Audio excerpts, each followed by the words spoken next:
And a very pleasant good evening, ladies and gentlemen. Welcome to another episode of JMU Sound Off. I am Jonathan McNamara. The Bob Chesney era has begun with JMU football. We're going to talk all about the new head football coach for James Madison University. In today's episode, we'll welcome Cliff Wood, who's from the Montpelier Collective, but also played a role in the hiring process, to give a little behind-the-scenes look at the process that brought JMU their new coach. We also have Jeff Smith on tonight's episode to talk a little bit about JMU men's basketball's historic start to the season, 9-0 for the first time in program history. But before we get to all of that, I want to thank our sponsors at Skyline Financial Partners, and as always, the Montpelier Collective, for allowing us to do this show. And with that, we're going to bring right to our hosts for tonight's episode, Taylor Atkins, Michael Evangelista, and Steve Brown. Guys, what a week. I have a feeling you're probably as exhausted from the social media chatter as well as the text messages we've all been receiving.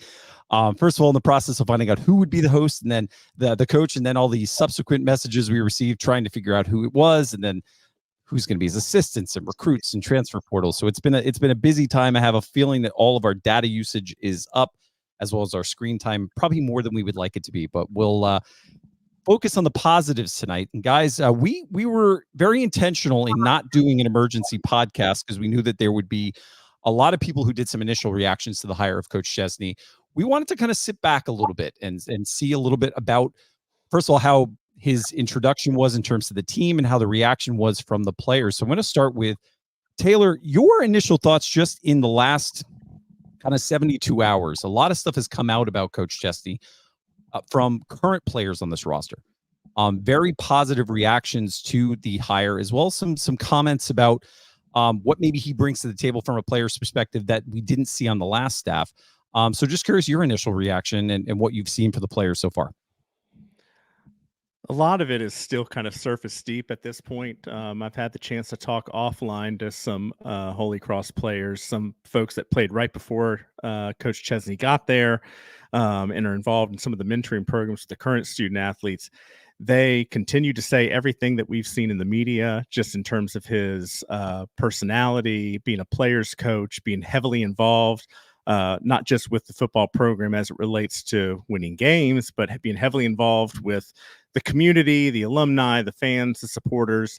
So everything that you've seen on social media so far and everything that's being reported, it seems to line up a lot with folks that we saw, that I've talked to from Holy Cross. And what I've also been impressed by is some of the reactions from those involved with Holy Cross, either it be former players or just fans that you've seen on social media, wishing the coach nothing but the best. I mean, there just seems to be a lot of good being said about Coach Chesney. I mean, I'm not saying that there needs to be a bad side, but there just doesn't seem to be that other side of the argument. I think the point has also been made that I've seen a few people say in regards to much like, the hiring of Coach Houston and hiring of Coach Signetti. These are coaches that were highly successful at lower levels. I jokingly said, I think within a text group with y'all, when initially the name came out, and this is within the first, minutes or hours of knowing that we were going to need a new coaching search, my initial reaction, I think I even said it in the thread, was, man, Holy Cross, I don't know anything about the program. I didn't know anything. And I said, but I wasn't stoked about the hiring of the Citadel coach, and I wasn't very excited about hiring of the Elon coach, who had just come from a D2 school before that. And I said, so if anything, I said, my lack of enthusiasm probably means that this could be the most successful coach that we've had. Having said that, I do want to go on the record that as through both Michael, Steve, and John really educating me about his history as a coach, 14 years, head coach at every level, a lot of programs, under-resourced, and really not coaching at programs that were known for winning at their level, taking them to new heights. So, we'll get into this a little bit more, but my first initial thoughts are everything I've seen and read. The more I look into the credibility behind that, everything seems to be true, and really excited to have him. Michael, this is one of the names I know when the news about Curt Signetti came out that he was going to be leaving JMU, that you initially mentioned pretty much right off the bat as a possible candidate. And somebody I know you'd mentioned in years past when we were talking about the FCS playoffs and things like that. So from your perspective, why was Coach Chesney a name that popped out initially in the landscape of possibilities for JMU? And why has your reaction been so positive based off what you've seen from his past and what you think could happen in the future? I think Taylor hit it right on the head, right? We hired a head coach right? We didn't hire a hotshot coordinator. We didn't hire the latest news, right, in P5 ball. We hired a head coach that has proven himself at 3 different spots. So I posted some stats a couple weeks back on the Twitter account, but like he's got 111 and 46 in 4 different places or 3 different places, 71% winning percentage as a head coach. He's won 5 straight Patriot League championships at Holy Cross. He went 44 and 16 at, I think, Division II Assumption when they hadn't had a winning record in, I think, 20 years. And then same at Holy Cross, right? He went 44 and 21. And he's literally doubling his resources. So I was doing some research. Holy Cross spends about $5 million in football year over year. He's doubling that at James Madison. I think in the Patriot League, they allow up to 40 scholarships, doubling that. And they had about 11,000 people go to those games. And so I imagine, like, with the level of resources he has, what he can do with a winner like James Madison. So really excited to see him really step up into this role. I think, obviously, we've all seen the videos. We've seen the player reactions. I think he's very charismatic, right? He fits the JMU culture. He's very engaging. He's a player's coach. I think some of the pieces that remain to be seen, right, is like this is his first time in the FBS in any capacity. It's the transfer portal NIL era, right? So we're really excited to see like how he navigates some of these pieces. But just from last year's results, he had 11 all-conference selections. And what I really love is 4 of those being on the offensive line. So he's someone that really prioritizes the line of scrimmage. He prioritizes special teams ball. That's something that he's constantly led year over year in the Patriot as well as other leagues. And then selfishly, he's 4-1 against Colgate, beating them 47-7 this past year alone. So no other JMU coach can say that. So it's exciting time. He's a Pennsylvania kid as well. Like he grew up in Carlisle, Pennsylvania, went to Dickinson College. That has become a very hot recruiting area for the Dukes in the past couple of years. So he has those ties. So really seeing what he can do here. Signing days in 10 days. So let's see what Swaggy B's got for us. There you go. And Steve, I know in our private conversation, one of the things you were most excited about, in addition to his win-loss record, is the energy and the personality he's going to bring to this role. If for anybody who's watched his mic'd up episodes that was on YouTube, you know, from his time at Holy Cross, you can tell he's one of those coaches that just kind of pops off camera. Seems like a coach that has full willingness to engage with all types of media. What kind of impact do you think that could make? And this isn't taking away necessarily something from the last staff, but I don't think it's an unfair statement to say that media savvy is a line that you would maybe have assigned to Curt Cignetti, at least before his Pat McAfee appearance. So having a young, energetic coach at a time when fundraising has become critically important for JMU, whether it's for the Duke Club, whether it's for the Montpelier Collective, which we're going to talk about in a bit, the role that a very charismatic young coach can play in helping to grow this brand and helping to grow the amount of revenue coming into this program. It's key at this point in our program. The reason it's key is that he understands that it's not just print media, it's not just television media that matters. He understands podcasts matter. He understands that things like what we're doing, things that some of our other folks are doing, all that matters to reach the fan base. And I believe he'll open up those streams, because he also wants to make sure that he's engaged in the fundraising piece. The way that I see him, and I've been following him since he was at Holy Cross, the one thing, and I've been following almost religiously, I know it's going to sound weird, but I did not want to face Holy Cross in the playoffs. So what I kept watching in the FCS when we were there, I'm like, God, whatever happens, do not send them down here. Because I was watching what he did. I was watching his post games, and he engages folks in a way that I don't think we've ever seen. And it's not a slight on anybody. Honestly, it's not. But I think what he does is different. And I think you'll see him get in front of groups, and he's not going to be afraid to ask. He's not going to be afraid to say things like, I need this. On the Alpha Dog video he did that you guys wouldn't have seen yet, but I don't know if it'll ever come out, but he was, first thing he said is, I need more from you. Now, he didn't put a dollar sign on it. It was wonderful. He did the same shot he did that you guys saw for the general fan base, but I was impressed with the subtle message, which was, I'm coming. And so I like that. And I like that he's going to come at all of our fans and do it in a way that I think is wonderful. So if you can engage people and get them whipped up, I mean, I was whipped up as soon as he got hired. You saw what the fundraising did, over the first 6-7 hours he was hired. I think, we're gonna rally around him, and I think he's gonna push us, which is what we need. We need to be pushed. And he, with our new athletic director, and Jeff has been wonderful. I mean, we need a statue to Jeff Bourne, but I can tell you that at the end of the day, he will help that fundraising piece. He will help that athletic director be successful, but he's not going to sit back and hope that it works. That doesn't look like to be the Bob Chesney that I'm seeing. I have a feeling he's going to be very much engaged and very much pushing that envelope. So Taylor, I want to come back to you on one aspect of the search process, at least, and we're going to get more into that in great detail. But there were so many rumors. I think this time exponentially greater than what we saw in the past. And one comment you made to me offline, you said, I have a feeling there's a lot more secrecy to this than the rumors that are out there are probably not based in much validity based on your past experience. How impressed were you just at the ability for this search committee, who we want to say right off the bat, and we'll thank him when he's on, but thank you to Dr. Sankson, thank you to Jeff Bourne, Cliff Wood, Dimitri Holloway, people that we may not know about because they weren't mentioned publicly in the media articles, and hopefully Cliff gives them a shout out when he comes on. But JMU did an amazing job of going through this with professionalism and making sure that they conducted this in a way that was thorough, despite all of the online chatter saying we should have had a coach. It seemed like 15 minutes after Kurt Signetti left. Your just thoughts on JMU's ability to do this in a first-class way, which led to, by all accounts, at least we think, their top candidate right off the bat.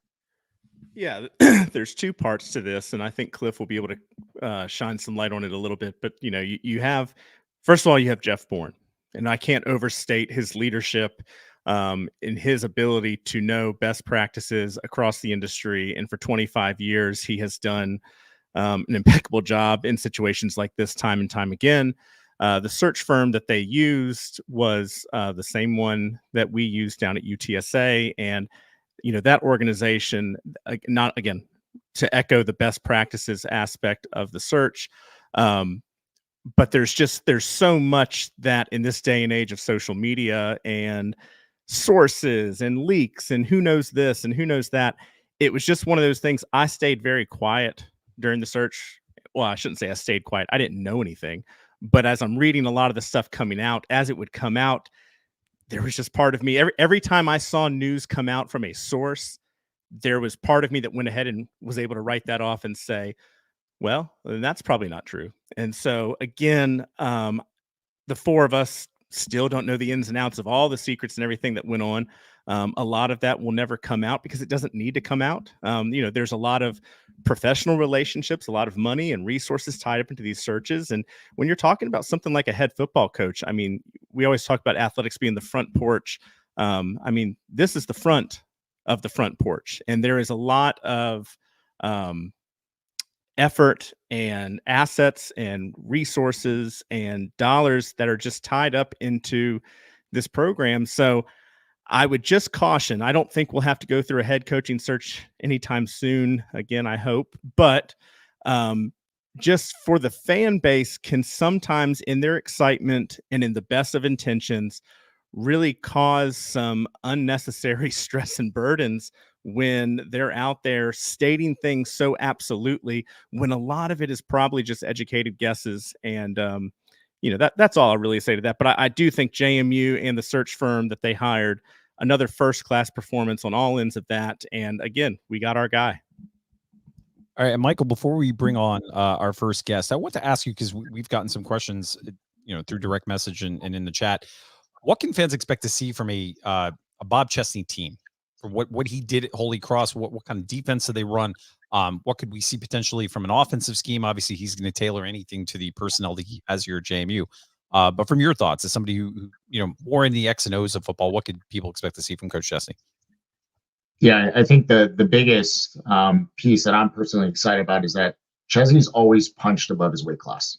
He's had one losing season as a head coach, and that was, I believe, in 2018 when he took over Holy Cross and they went 5-6.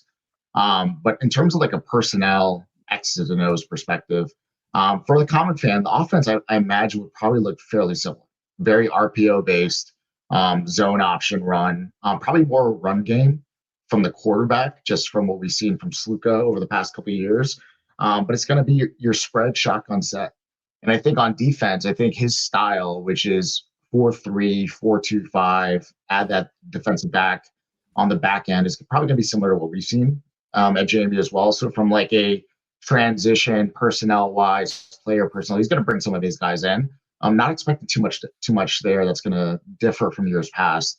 But it's pretty impressive what he's done at Holy Cross. Not only has he led the country in defensive statistics over the last like 2 or 3 years, he's beaten UConn in 2021. He beat them 38-28, which is big considering it's a Holy Cross Patriot League program. In 2022, they beat Buffalo 37-31 before running into a juggernaut in South Dakota State in the playoffs. They were almost there in the semifinals. He's always punched above the weight class, and he has a roster. And I know a lot of the concerns over Twitter, just getting text messages, is he's never been out of the Northeast. From a roster perspective, Holy Cross actually recruits nationally. You expect a number of New England players, which he does, but he has a high influx of recruits from Florida, Georgia, New Jersey, Pennsylvania, areas that JMU has recruited very well. So he's got some ties there too. So really excited to see what he does there. Once again, like he is a player, he's a coach that wants to dominate the line of scrimmage. And that has translated well for JMU year over year. And I think second, too, is that he's gotten a lot of productivity out of the wide receiver room, running back room, very balanced on both sides of the ball. And seems to be a coach that really focuses on special teams. That's something that seemed to also pop in some of the articles and some of the comments I saw from Holy Cross personnel, is that special teams unit seems to be not afraid to do some outside of the box things. Also very analytics based. From some of the articles I read. So, yeah, he has a lot of starters play on special teams from what I've read. I think his first year there, they blocked 9 kicks, I think like 6 field goals and 3 punts, which is insane to think about. But, you know, dare I say it, but it's very Beamer ball-esque. That's what he prioritizes. And he's not afraid to put talent on the field. Similar to the prior coach, if you're a freshman, if you're first time on the roster, like he'll play you. That's what he's done at Holy Cross. Awesome. And with that, we're going to get to our first guest because he actually knows Coach Chesney and had a chance to meet him a little bit. Cliff Wood, fresh off we actually don't know where you went. It's a lot of flight tracking. Not sure too much of it was true, but Cliff, again, you were in the green room, so to say, listening to us. Thank you. But we're going to thank you when you're actually on the screen.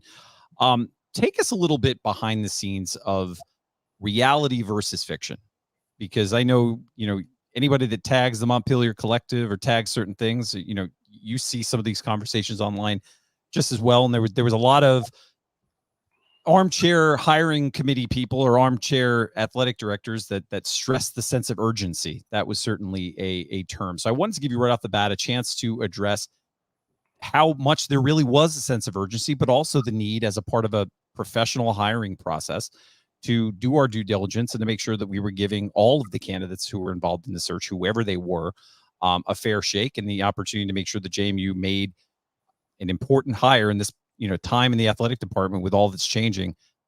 Take us behind the scenes a little bit and do that fact versus fiction. Yeah, I think this is the only industry that people could possibly prioritize hiring someone quicker than hiring the right person. And that was evident if you mistakenly clicked on Twitter or anything else in social media. Most of what was out there was not true. It was, it'd be funny if you weren't involved in it. But since it wasn't that funny. But, it was interesting. I was lucky enough to be involved in Coach Byington's hiring.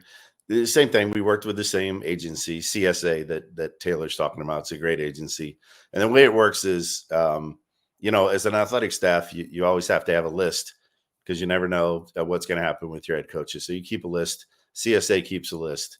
And then when you get together, you kind of compare lists. You compile them into one. Then eventually, they'll do a bunch of background on the people that you think you're the most interested in. Then you kind of have to call it down fairly quickly to a handful of candidates and then kind of get out there and hit the road.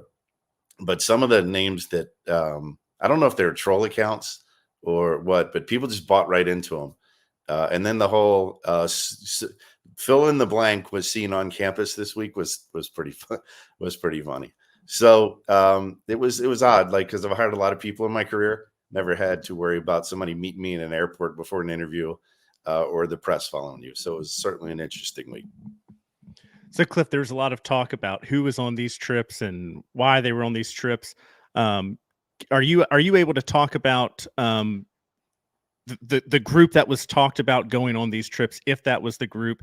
And then can you kind of go into why you and people that were in that group, why they were selected to be in that group and not others? Right. So what was reported was, and what John said earlier, that was the group that went on the trip. But it's a bigger team that makes those decisions. Kevin Warner, Kevin White, Jeff Poglace were actively involved, and they always are, at making sure that you have the list. Their input is equal to everybody else's on who we should go talk to. And then there's a committee. Roger's on there, obviously, for academics. Dimitri was awesome. I mean, he added so much, having played for us, obviously, was a great player, played professional football, and then came back as now a graduate assistant, has a real feel for the team, also from a coach's perspective as well. My background's a little weird. I worked at CarMax. I also worked in athletics for 4 years and also work with the collective. So I'd certainly bring a little bit of a different perspective there. So we kind of tried to touch all the bases there as we went to talk to candidates. Can you also maybe talk a little bit about, Jeff's role is a little different in this search, knowing that he will not be here next season. Can you shed any light into how that was kind of discussed in going through this process? It was Jeff. He's very upfront, and the candidates all knew that. Jeff addressed it immediately, and then we kind of, it was kind of a non-issue. And he set it up very well. And I'm not going to put words in Jeff's mouth or talk about what we talked about in interviews when nobody was around, but he was just very honest about what you guys already know, that this is kind of his last round. And, look, hopefully this is the last major decision he has to make, and he made a good one. Awesome. Thank you. Back at some of Jeff Bourne's hiring decisions, Houston coming from Citadel, winning with limited resources, Signetti coming from Division II and Elon. We're noticing a trend, right? Prior head coaches that have had success. What stood out most about Chesney? Because I can imagine probably similar criteria, probably different nuances here and there, depending on what the program needs at the time. We talked a lot about fundraising, et cetera. What stood out about Chesney that said, hey, this is a no-brainer hire for us? Yeah, and Jeff said it, if you guys read the Bourne Dialogue, or whoever's listening read the Bourne Dialogue. He's very analytical, very organized, very detail-oriented. And you can, to me, having come from the business sector, then to athletics, it reminded me of my old career and how somebody would handle an interview like that. He's just really impressive. And Michael, you're a stat guy. You talked about all that. I mean, I think he's coached 14 years, and he was coach of the year in whatever conference he was in 8 times. So his ability to kind of matriculate all the way up to FCS and be dominant in all of those was certainly impressive. And look, he knows he's never coached an FBS. He didn't run from that. And you'll hear a lot more from him on Tuesday, but I can't really share anything with you guys that you haven't already seen. So you guys talked about the YouTube videos of him when he's mic'd up. You've seen him talk. That's who he is. Like, there's no BS around it. That's how he was in the interview. That's how he is when I've talked to him since. A lot of energy, great work ethic. So far, so good. Awesome. And you talked a lot about the Twitter noise, right? We know that JMU is a very passionate fan base, a very loud, boisterous one, whether they're incorrect or not. Would you be able to take us behind the kimono a little bit about, I'm sure his priorities right now are around player personnel, NIL, portal stuff, but what's happening right now behind the scenes that you could share with Chesney's first 48 to 72 hours? I mean, it's just like anybody's first. I mean, he's got to get his staff in here. So I'm sure he's working on that. The portal screws up any hire. So because it squeezes the timeline. That's why all the fans were upset. And a lot of our guys, and look, I'll address that piece too. I saw a lot of stuff about being upset with our student athletes for going in the portal. They have to protect themselves. They don't know what's going to happen. You can always come out of the portal. They shrunk the portal this year to 45 days. right? So, going in the portal doesn't mean you can't come back out. So, look, it's scary if one of us, has a boss and 2 hours later that boss is working somewhere else, you're going to worry about your career going forward. So, and the difference is, I'm a 57-year-old man and they're 20-year-old young men. So most of them have never been through something like that before. So they're trying to do the best they can, talk with their families about what's the best opportunity for them. So it was a little disheartening to see some of the anger and loyalty questioning and all that stuff. That was disappointing. And the stuff around us, I'm a big boy, I can handle it. It was silly, the stuff you heard, and that we were deliberately going slow. And at one point we knew things were done, but Bob was in Vegas, so there wasn't a whole lot we could do to get him here any faster. And he was there with his quarterback, who was up for Player of the Year. Well, thanks again for everything you guys did, and I've got some questions really about fundraising. And you may not be able to talk about it, what you all talked about, but did Bob talk with you about the Duke Club or about the collective, and any ideas he had for that you can share? Come on, Steve. It's what I used to do. I brought it up if he wasn't going to bring it up. Yeah. And, I think that's important anywhere for every head coach. So like whether I'm talking to Shelly Clays about lacrosse, she needs to help us fundraise. Mark Byington, same issue. So not even an issue. They understand what they have to do. NIL makes this a lot more complicated because you have the Duke Club and you have NIL. What's the difference between the two? State laws are different. So during this whole process, that was a lot of the conversation that was had. But he certainly understands the importance of fundraising, as Jeff always has, as Scooter Rinkin understands for the Duke Club, and you and I do for Montpelier Collective. So it's the nature of the beast right now. It's I guess in terms of how he's thinking about it, were there any direct questions about how he can help with the collective or the Duke Club, or was that that's too down in the weeds for that type of an interview? No, we certainly talked about it, and I think I'm not going to steal anything he's going to say in his press conference, but he understands the importance of it.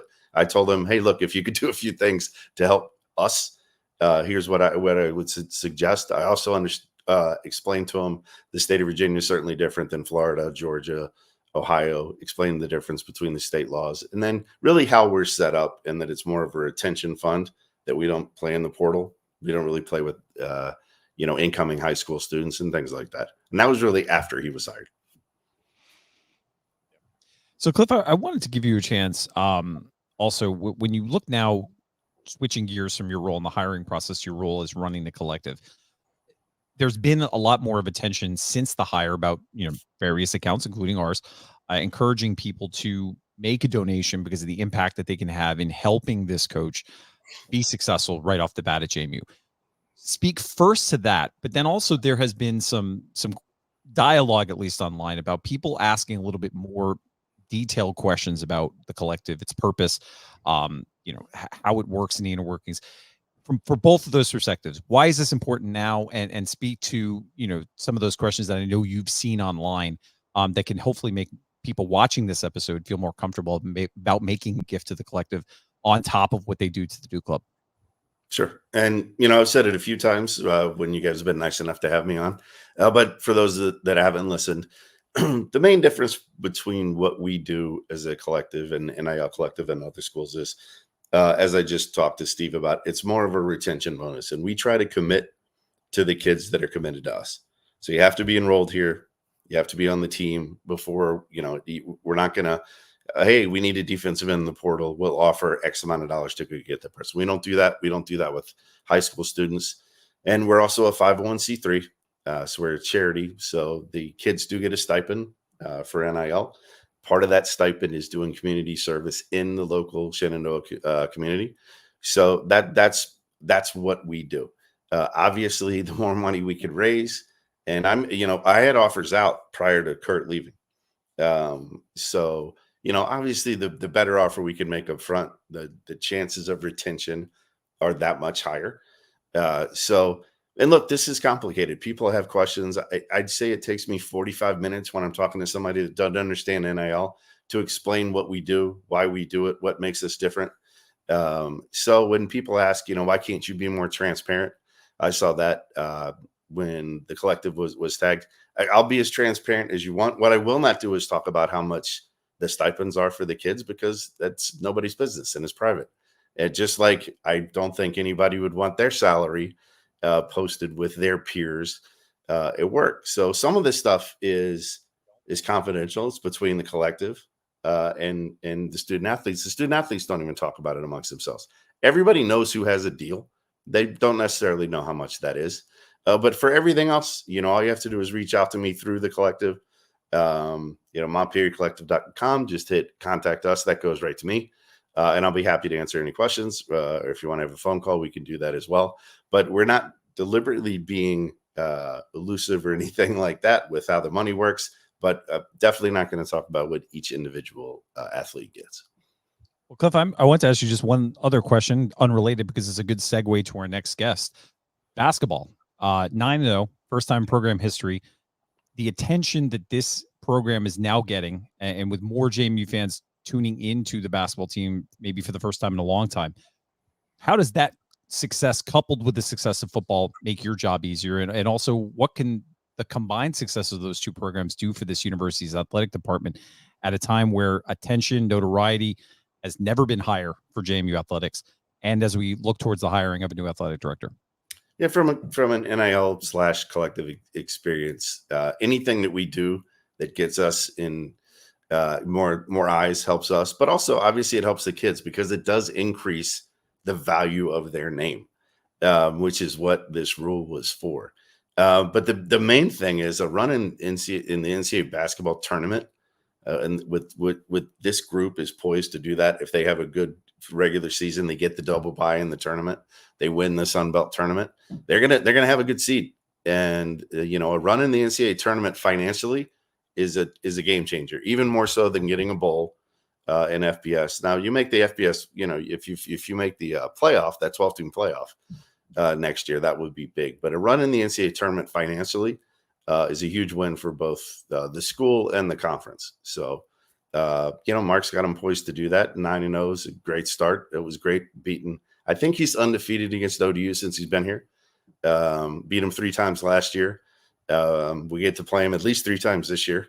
So I don't know if Jeff wants to keep playing him or not. Probably doesn't, but we get 2 more this year.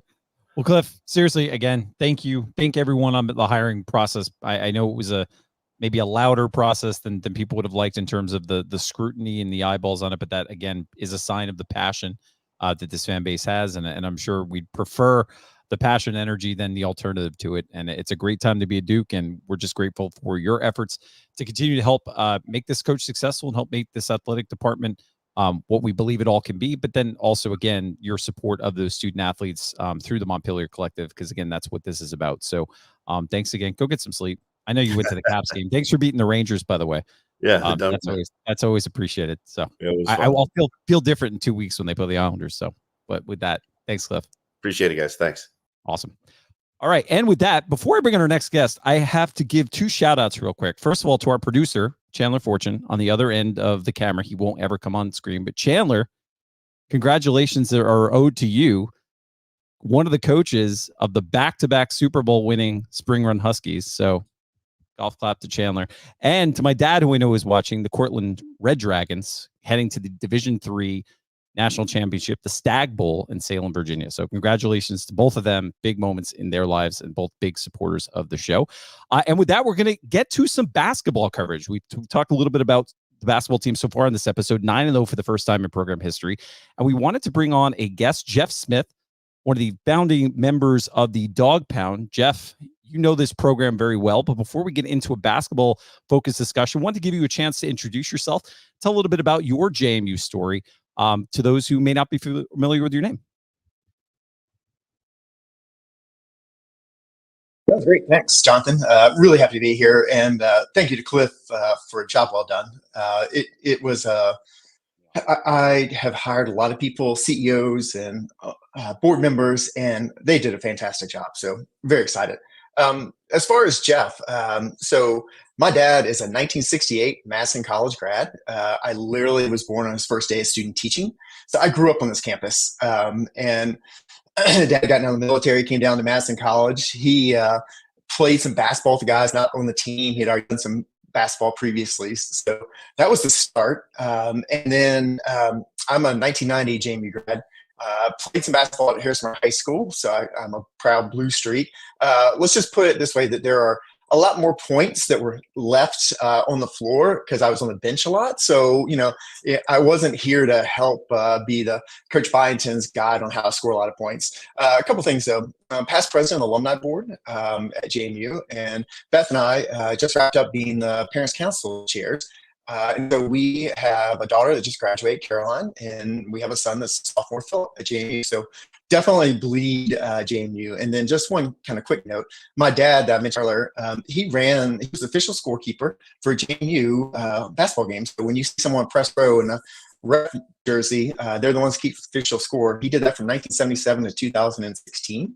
And then he was downs and distance for all football games for the same amount of time. So definitely a JMU family. So happy to watch some basketball. So Taylor, looked like you might be up. Mute. I'm on mute. Sorry about that. I do that all the time. So John mentioned the dog pound. And so for those that don't know, sometimes we throw around a lot of different giving groups. There's the Montpelier Collective, which is its own separate 501c3. Then there is the Duke Club. And under the Duke Club, the Alpha Dogs exist as a restricted funding group for football. The Dog Pound is a restricted funding group for basketball with a particular giving level. It's a smaller group of individuals who have committed a large annual gift to the men's basketball team to allow them opportunities for the coach to use in resourcing their team. But Jeff, being one of the original members of that group, he and I actually, I should mention Jeff is in Roanoke, so another Southwest Virginia Duke. Roanoke, for those of you that don't know, it's a suburb of Botetourt County.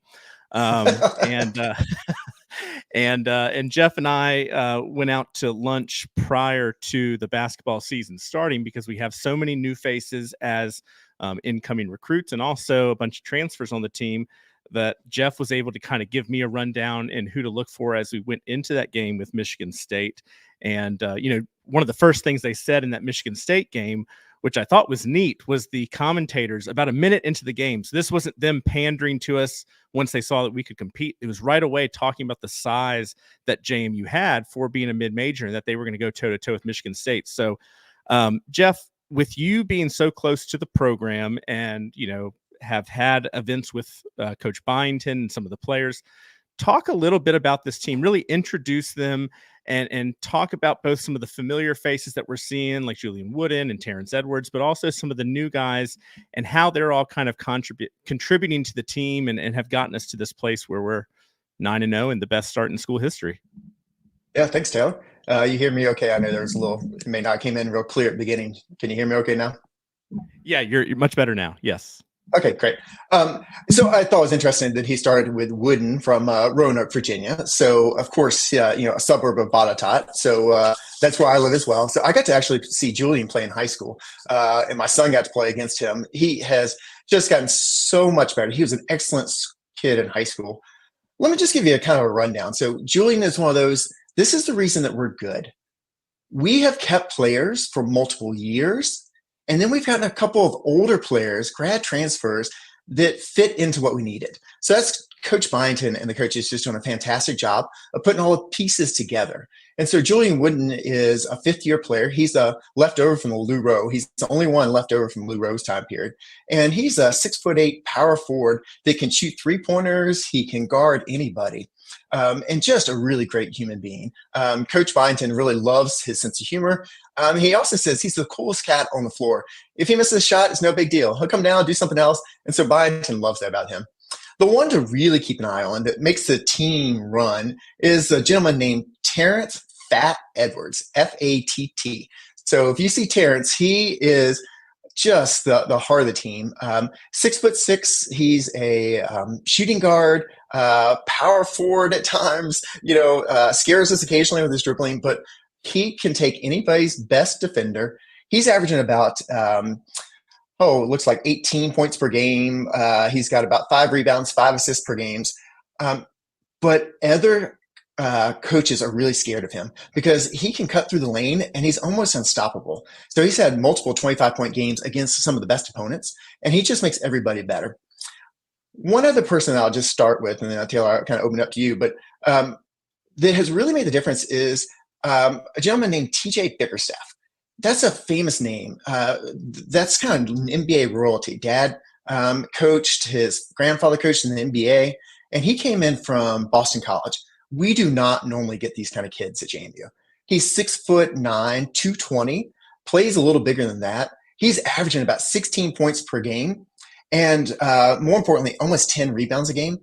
We don't get that kind of player that is able to be an enforcer, get us some easy shots, and be able to really make things fun for us. And that was what's been missing the last couple of years. So we'll start there, and then let Michael or Taylor ask another question here. What do you think, Jeff, really appreciate you hopping on here. I know we've been following each other on Twitter for better half of the last decade, so it's awesome to finally meet, albeit virtually. My question is to be a little bit on Byington has had a chance over the last couple of years just building an awesome staff. Like we've got tie-ins all over the DMV area. He's really recruited some top-line players, and as you know, with the portal, it's more like roster management than recruiting nowadays. Like he's brought some really high impact portal players, and I think this year the chemistry with the team is just outstanding. So talk a little bit about his staff and what are some of the intangibles that they've been able to bring about. Yeah, Michael, good question. Just remember, this class is really the first class that he didn't have to worry about COVID and doing Zoom. So his first set of people, he had to meet via Zoom. They couldn't come to campus, and he just had to hope. He had to watch tapes that kids sent them. His coaches like Xavier Joyner and John Crimmins, they had to go out of their way to just find talent. And so these are excellent coaches. So this class, they really concentrated on what do they need to make things work. In the past, they've kind of spread themselves over let's look at 30 or 40 players. Instead, they really locked in and said, these are the 5 to 7 players, and let's go after them hard. Let's show them that we love them and that they would fit in. And then someone like TJ Bickerstaff, he got him early. TJ then helped recruit others and said, this is a winning program. Come play here. He's been the biggest advocate, and he helped us land one of our recruits for next year out of Atlanta. His dad has helped coach him in Atlanta and is able to just be a real advocate. And for what I would say, the kids that were coming here had played in programs like Robert Morris or at Boston College, but they had not been real high-end winners. And so they saw the opportunity, just like on our football side, that this could be a winning culture that Coach Byington is building, and they want to come play for a winner and not just average 20 points a night in a lower-level conference. Yeah, that's a really good point, right? You have highly productive players elsewhere come to JMU, be a part of a winning culture. It's been awesome so far. I want to ask you one more question, right? From a player personnel perspective, freshman Jalen Carey has been a fan favorite in the start of the season. I think he's 6'9", 245 from Florida, and a freshman, true freshman. I don't know how much you know, but I'd love to kind of hear a little bit about his recruiting and the prospects and just how Byington was able to land him this past year. Yeah, this is a good story. This is the tenacity that at a mid-major you got to have. And so here's what happened. During COVID, Jalen got injured, and he wasn't able to play in some of the bigger tournaments, put on a little bit of weight, but we stayed with him. We saw athleticism, we liked him, and we just stayed in contact. Some of the other coaches kind of backed away. And he's from this area. I don't know if you know, but his brother played at Duke, Vernon Carey. So his brother played at Duke and went in the NBA. His dad is an a former NFL player. So it's a very athletic family. And so they just stayed on top of it and made him their target and made sure that he knew all along that we loved him. We went to his games, we talked about him, and we never let up. And we just showed him that extra love. And he committed early and never wavered. And he's, just so you get a sense, he's averaging about 6 points per game, 4 rebounds per game. And when you put that together with TJ Bickerstaff, that's averaging over 20 points and over 10 rebounds a game. That's a heck of a big man for us. Steve, what you got for us? Yeah, man, I was going to get with you about Sunbelt play. We start Sunbelt play January 4th against the Ragin' Cajuns, and wanted to get your advice or at least your outlook on who should we look out for in the Sunbelt. Who's going to be our major competition in the Sunbelt? I mean, I know anybody can lose on any night, but it's I just wanted to see what you're thinking about it, because the way I'm looking at it is with some good purple glasses on. But I'd rather hear from you. Yes, Steve. So here's the deal. Let me hit a couple things on that. One, people ask all the time, like, why don't we schedule better teams? So, let me talk about that just a little bit. We would love to. Coach Byington and his staff went high and low. Most people don't want to play us. We're too good. They knew we'd be a top 100 team the last 2 years. Just so you know, there's 362 teams in Division I basketball. So in football, it's 133 at FBS, but it's all one division. So 362 teams. And so we were a top 100 team. So a lot of people didn't want to play us. So just to give you a sense, we are right now number 27 in something called the net. That's what's used to help the NCAA choose who gets into the tournament. So we're 27 out of 362. Appalachian State, that team that we don't like on game day, they're number 49. They just upset Auburn last week. So watch out for App State. We'll play them twice, January 13th at home. And so watch out for App State. Louisiana, they're ranked about 157. But they're dangerous. I think they're going to get better, Steve. They've had a little trouble with their chemistry. Had a couple games they almost won. After that, Georgia State's reasonable. They're about 181. And then, unfortunately, the conference drops way off. And so what I would say there is the hard part about Sunbelt play is that you often play Thursday and Saturday, 2 games on the road. And so it's tough to win back-to-back games on the road. It's tough to win on the road in basketball anyway. But then to win a Thursday and a Saturday, unfortunately, that will probably mean a couple losses against teams that you're like, how did we lose them? The simple fact is, we're talking about 18 to 23-year-old guys. They're on the road, may not get much sleep, cramped travel, and then turn around sometimes in less than 48 hours playing another game. And remember, as long as we have a number next to us, everybody's going to be fired up. They're going to be excited about that. Jeff, as we kind of wrap up your section, I wanted to kind of tee up what I think I'd like to hear some of your final thoughts, that so much of JMU's growth on a national level in terms of an entire athletic program has been largely with football pushing the way, dating back to the early 2000s. So you're thinking about the last 20 years. But from the mid-70s to the mid to late 90s, JMU wasn't only a basketball school. It was one of the better mid-major programs in the country. And you even have, for those that want to check it out, Dare to Dream is a book by Lou Campanelli that you can find on Amazon. It's a great read if you kind of want to find about the history of JMU basketball.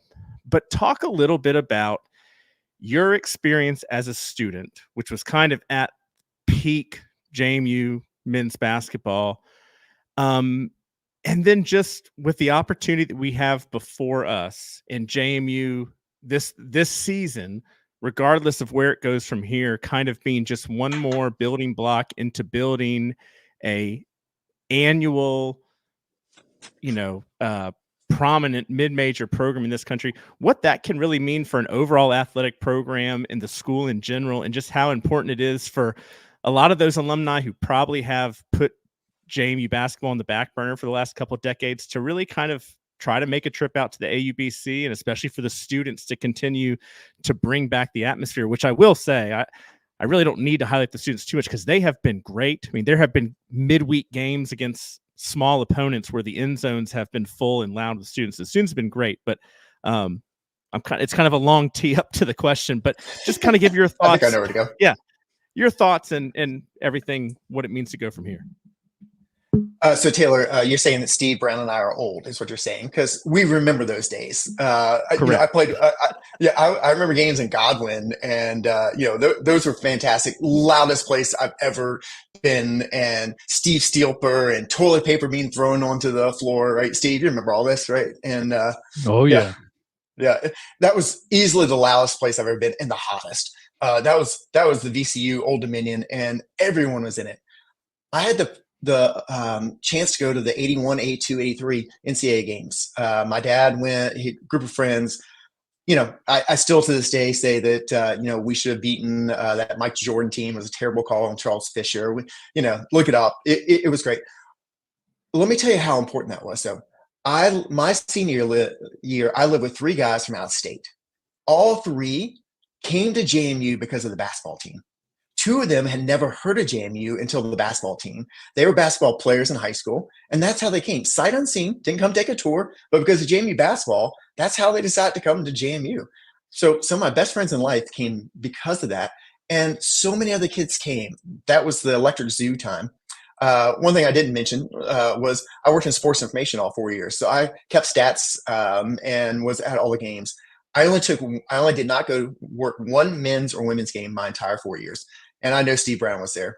And this was when we beat Richmond 77-43 at Midnight Madness. It was my senior year. I had not taken the time off, so I decided I would not work that game. I just wanted to be a regular student. It was the loudest, most fun I've ever had in my life. So, Steve, that was pretty amazing, wasn't it? We were so freaking drunk at that game. That was unfreaking believable. I think that place was packed, and we were all loaded up by. It was a blast. It's the most fun I've had probably at a basketball game in a long time. Yeah, it was fantastic. So Taylor, to wrap it up, bringing it forward, the basketball program, you wouldn't know Butler or Gonzaga without their basketball programs, right? College of Charleston recently. And we have that ability to be that good. And it's a little bit easier, believe it or not, in basketball to stay good longer because you really only need 3 to 4 key players. And if you can keep staying sort of old, juniors and seniors, and just keep plugging in the batteries, that's what this team has. They've gotten old together. But look, Xavier Brown's a sophomore. He'll be the point guard next year. Jalen Carey's our next big man. Raekwon Horton's a junior. We're reloading. And so with that, we can be fantastic. I want to just give a shout out to the kids.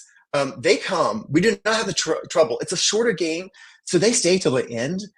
They come early, they stay late, and they are a true difference in the games. Coach Byington in both the UVA game and the Radford games has said that the crowd helped win the game. And so you can make a difference. So for alumni and friends that are out there, get out to a game. I know Jonathan got to catch a couple games here recently. It is so much fun. It's easy to use. I've got tickets. I don't go to all the games. If you ever need an extra ticket, hit me up. But just come out to a game and you'll have fun. I'll just close with this. This is a fun team to watch. They average almost 94 points a game. They're only giving up 75 points a game. There's some high-flying dunks, a lot of three-point shooting, and they play hard from the get-go. They would make you really proud, and it will be a lot of fun. And it's just a great venue to come to. So really thanks for having me on and for all that you do. Let me just thank you guys. This has been a great space. I watch it every Sunday night. I know several of you as friends and met you. Michael, we're going to be best buds here in a minute. But you have given a voice to the fan base that was missing. And I've just loved seeing what you've done and to support the university. So please keep up the great work here. And thanks for having me on. Have a great night, everybody. Thank you, Jeff. We appreciate it. And thanks for all you do for the men's basketball program and everybody in the dog pound, because it's instrumental to their efforts to be successful. So all the best. And you've got me fired up. I've told Taylor I've watched more basketball games this season than I probably have in the last 10 years combined. So if you're winning me over as more of a hockey fan in the winter, you're doing something right. So thank you, Jeff. And we'll see you down the road. And with that, we'll bring back the rest of the gang for final thoughts, guys. Some bookkeeping before we get into final thoughts. Tickets for the bowl game are still on sale. So if you're somebody out there who's able to get a flight, is going to be able to make it down to Texas, jmusports.com. We're going to reiterate again, if you're getting tickets for this bowl game, make sure you're buying them from JMU. That makes a big difference in the end for the university. And as Taylor mentioned last week's episode, the more JMU fans who make the trip down to Texas, the better that plays for future bowls that JMU may get invited to. I saw on JMU Nation, I saw Carol Benassi has put out some of the events that are taking place around the bowl game. Looks like it's going to be a great time for the days leading up to the game as well. So once again, jmusports.com. And also want to give a shout out to Jalen Green, won the Dudley Award this year, an award that we've seen a number of JMU players win in the past. Just an amazing season for Jalen Green and what he did on this defense, and getting that honor for him is well deserved. On behalf of everyone on Sound Off, congratulations to Jalen. And with that, we'll go around the horn. Taylor, your final thoughts on anything we discussed tonight, or anything else that's on your mind leading into this week, where we'll get a chance to actually hear from Coach for the first time in his Tuesday press conference that I'm sure many will be making the trip up to meet him for the first time. I actually have quite a bit final thoughts, just because there's a lot to hit on right now. The first thing you just mentioned, Jalen Green, not only winning the Dudley Award, the 6th time and 5th player to win that award. Vadley won it twice. Brian Shore, Stephon Robertson, and Rodney Landers were also recipients of that award. So, but on top of that, was named a Walter Camp All-American. And it just made me think that we're not even done with our transition period yet. And everything short of making a college football playoff appearance in a New Year's Six, we've had an All-American. We've gone to a bowl game. We've been top 25 both times. We've had college game day. We've won our division. I think it's arguably to say that maybe we can't say we're champions of the Sun Belt this year, but we were the best team in the Sun Belt this year. You know, we've checked off every box, boxes that a lot of programs don't get to check off in decades. And we've done it before we've transitioned to our full FBS status. So, football is doing great. And having said that, I don't mean this to be the wet blanket or to downplay anything with the coaching hire. But I just think it's important to state that I looked up, there was a statistic about first-year coaches in FBS last year. There were 10 first-year coaches. 2 of them had winning records, and those winning records were 7-5. The other 8 were 6-6 or less. I think Coach Chesney has the potential to be one of the greatest, if not the greatest coach at JMU. I have no doubt that he will be able to live up to the standards that JMU has produced for this team. Having said that, it's really important now that when we're talking about support is kind of thinking what that means for you as a fan. It means your season tickets. It means making plans to come out to games. It means, you know, rallying around and reaching out to some of those fraternities, sorority people that live in your dorm, your friends from JMU, kind of have an opportunity to get them reconnected and re-engaged. And then all of the different giving opportunities for those that can, whether it be with the Duke Club, whether it be the Montpelier Collective.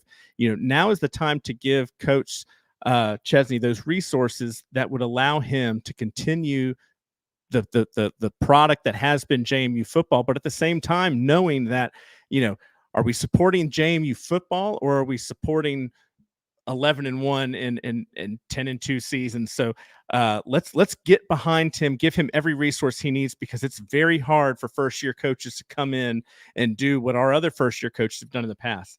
As it relates to men's basketball, I think Jeff mentioned this, how there's 362 Division I teams. So when you talk about being the 18th ranked team in the country, I mean, football achieved that in football, but you're talking about you're in the top 5% of teams.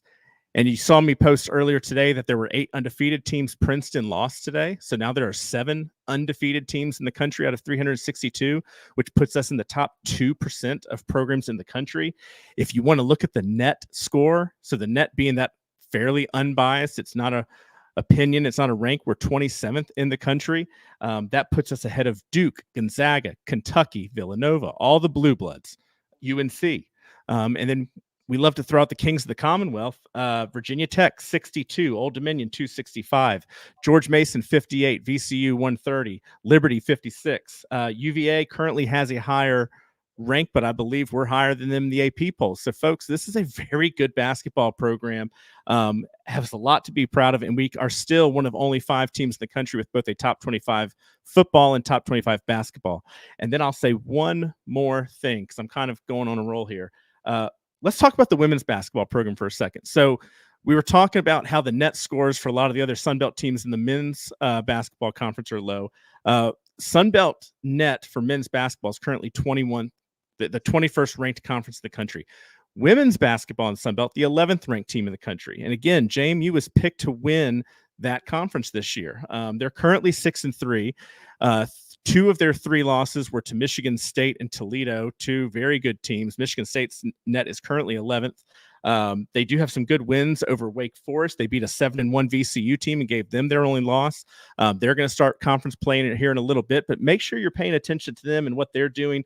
They got a game at Maryland coming up, which is going to be big. And then they start conference play at home January 4th against Arkansas State.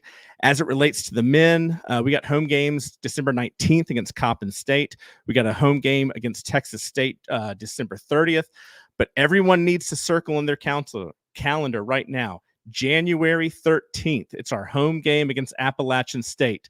They are another top 50 net team in the Sun Belt. They're the only other team ranked in the top 150. It's Appalachian State. There's no reason I should have to really convince anybody to want to come out and beat that game. That game should be a sellout. So those listening, I can't remember if the 13th, I believe it's a Saturday. Someone quote me on that, but I believe that's a game where people from out of town should make plans to come out to that game. And, but again, we're doing some pretty impressive things in basketball right now. I know there's been a lot of the soap opera that has been waivers and coaches and undefeated and bowl games and football. Let's take some opportunity to focus on this basketball team and how special of a season this can be. Make plans for the spring right now, going down to Pensacola where they have the Sun Belt Conference Championship for both men's and women's basketball. I don't have those dates in front of me. I do believe it starts March the 5th, but that would be another great opportunity to make some plans to go down and support JMU basketball. And with that, I will wrap it up. Thank you, Taylor. Good points always. Michael, your final thoughts. I'm not sure I'm supposed to follow up on that, but I think Taylor covered a lot of it. But I think it's pretty obvious that we are once again an everything school. So tweet that out. James just crushing it right all across the board. My final thoughts have to come with a couple of important dates. Obviously, we've got the bowl game coming up, but National Sign Day, December 20th, 10 days away. Christmas is right around the corner. So hang tight. We'll probably be doing a recruiting special, probably going in depth into the high school signees coming up here in a few days. So really exciting time to be a Duke. The portal closes on January 2nd. So if I'm just doing some quick math, we've got 22 days left. And I think Cliff kind of hit it on the head earlier. If you're on Twitter and you see all the different announcements from players coming and going, let's be honest, like we don't know what's going on in the players' lives. We've had the privilege at JMU to have an awesome group of seniors and juniors that have been here for 4, 5, 6 seasons. Some of them already with a JMU degree. And some of them are just trying to test it out. They're trying to see what their value is. Maybe they have other pressing issues in their personal lives that are the reason why they're going to the portal. Respect that.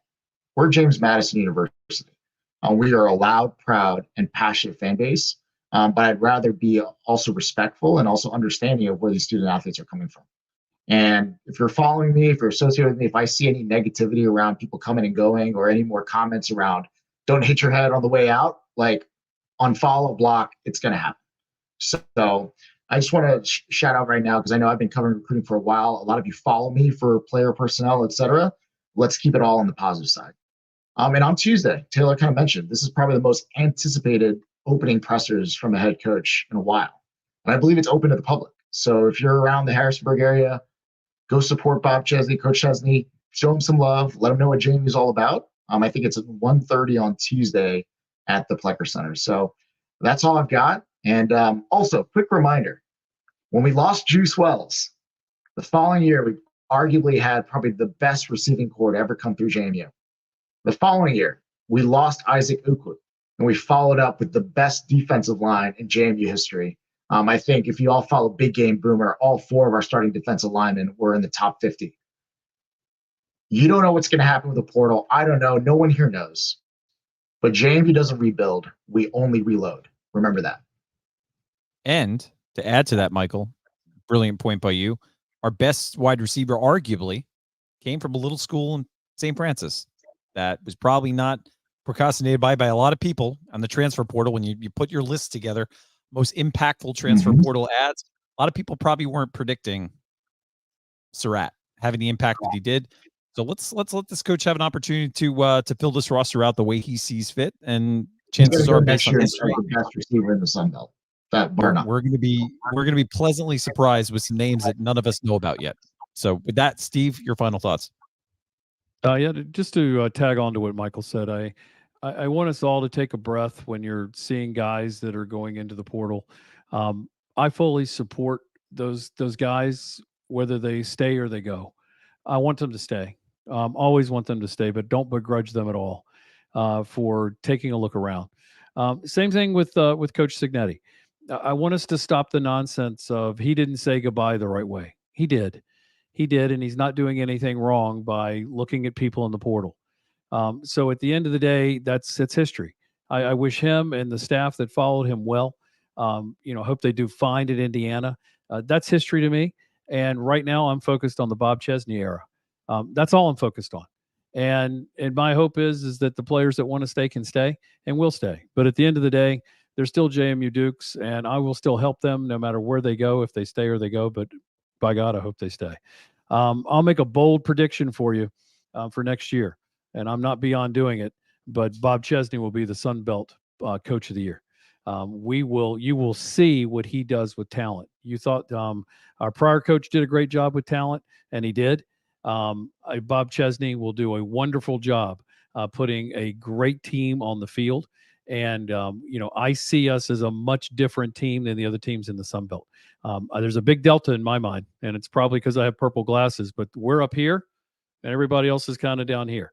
And it's been like that for 2 years, and you're going to see it exponentially take off with this coach. So buckle your seats. If you don't have a Duke, if you're not in the Duke Club, you better join. If you want to get tickets, next year or the next year, there's going to be a waiting list before you know it. So if you want to make sure you've got a way to get tickets, you better join. It costs you $75. That's not going to be $75 long. If I were you, I would get in quickly. If you haven't joined, I would get the tickets you can get and start getting your priority points moved up so you can move up within the stadium. Because this place you thought it was rocking this year. It's going to be rocking, and it's going to be hard to get a ticket. So, from my standpoint, you got time now. Pop that money in and get going, at least for the Duke Club. So looking forward to the Bob Chesney era. I'm going to come up with some fun names for him. Right now I have Bullet Bob Chesney, but I don't know if that's going to stick. We'll see how that goes. Gentlemen, thank you as always. Great episode. Chandler Fortune, I know you're watching the Eagles. He's not in any way, shape, or form focused on what's happening with this podcast right now. But congratulations, Chandler. Thanks for your efforts. And to our listeners, thank you as well. I guess a lot of you really appreciate what we do in the t-shirt sales, because we have seen a huge rush of holiday sales coming into JMUSoundoff.com and the Sound Off store. Again, thank you to anybody who took some of our designs that we really didn't know what people would react to them. But it's been really cool to see them around campus, around at games. So as always, we appreciate your efforts. We appreciate your comments. We appreciate your questions that you come in onto these shows. It's why we do this. If there's ever a time where we stop saying thank you for the support that comes in the show, it probably means that we should stop doing it. So just again, on behalf of all of us with Sound Off, we appreciate it. And with that, that's it for tonight's show. We will see you back next week for another episode of JMU Sound Off. Enjoy the press conference on Tuesday. And as always, go Dukes. Talk to you guys later.